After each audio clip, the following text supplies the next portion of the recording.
A new study published in the Columbia Journal of Gender and Law is offering a disturbing look at a sexual practice called stealthing, or the removal of a condom during penetrative sex without a partner's consent.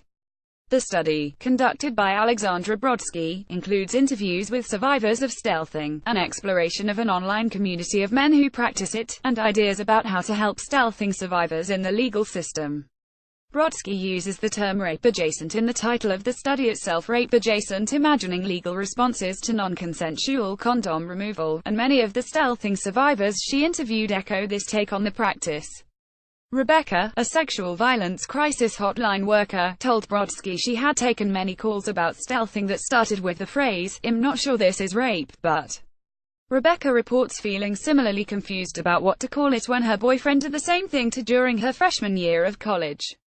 Victims like Rebecca say they do not know what to call the harm, and the United States courts have not had occasion to name and address the practice, Brodsky writes. To dive deeper into these questions, Brodsky took a look at the comments of the online community of men who not only practice stealthing but give each other tips on how to do it. During this process, she became convinced that the act is one of gender violence. Men who practice it believe in male dominance and their right to spread their seed, and thus in the right to override their partner's boundaries. One can note, Brodsky writes, that proponents of stealthing root their support in an ideology of male supremacy in which violence is a man's natural right. Even if two people have been engaged in consensual sex, when one removes the condom without the other's consent, an agreed-upon boundary has been crossed. That's not just rape adjacent, that's sexual assault. However, many don't see it this way, which is why it's so hard not only to bring these cases to court but for survivors to articulate and come to terms with what has happened. Potential pregnancy, STIs, and HIV aren't the only possible long-term repercussions of stealthing. Survivors also report shame, confusion, and the feeling of lack of agency. Brodsky points out that none of the women she interviewed considered pursuing legal action, and that there's no record of a U.S. court ever considering non-consensual condom removal. Nonetheless, she writes, survivors experience real harms, emotional, financial, and physical, to which the law might provide remedy through compensation or simply an opportunity to be heard and validated. Brodsky believes that a new legal statute that specifically addresses the act of stealthing would be the best way to protect survivors.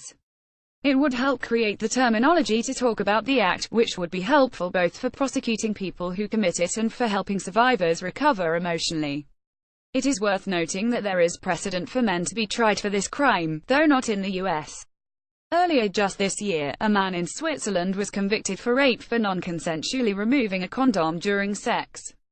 The very name stealthing implies purposeful deceit, which has no place in an intimate physical relationship. Indeed, Brodsky writes about the importance of consent in her study. She points out that consent rather than force is increasingly recognized as what differentiates sex and rape, and that this new vision of gender violence might call for us to consider non-consensual condom removal a form of rape. While rape has often been represented as involving obvious physical violence, defining it in such narrow terms does a huge disservice to survivors. The conversation is changing to catch up with survivors' experiences. It's time for the law to catch up too. More on sexual harassment and assault.